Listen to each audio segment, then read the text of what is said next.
लगबग सध्या चाललेली आहे गणेश मूर्ती शाळांमध्ये. काय सध्याचं वातावरण? सध्या मूर्तिकाम आमचं पूर्णत्वास येत आहे आणि आम्ही आता रंगकामाकडे वळतोय. महागाईचा कुठेतरी फटका या गणेश मूर्ती नावताना दिसतोय. काय कमी?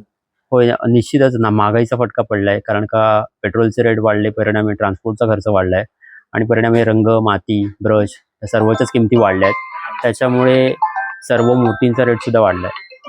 गेल्या वर्षी किती मूर्त्या होत्या? यावर्षी वाढ झाली आहे का? हो, मूर्तीमध्ये वाढ आहे. मूर्तीच्या रेटमध्ये सुद्धा वाढ आहे. साधारणतः आम्ही ₹1000 जी मूर्ती विकत होतो, ती आता 1300-1400 ला विकावी लागते. कारण का रंग वगैरे सर्व रॉ मटेरियलचा खर्च वाढलाय. सध्या ट्रेंडिंगमध्ये असणारी मूर्ती कोणती आहे? म्हणजे वेगवेगळ्या चित्रपटांच्या माध्यमातून वेगवेगळ्या मूर्त्या होत असतात. आता सध्या तरी कोकणामध्ये गेल्या वर्षी जो चिंतामणी होता, तो प्रचलित झालाय. बऱ्याच ठिकाणी त्याच्या प्रतिकृती मूर्तिकारांनी तयार केल्या आहेत. आपलं नाव? आशुतोष कोतवडेकर.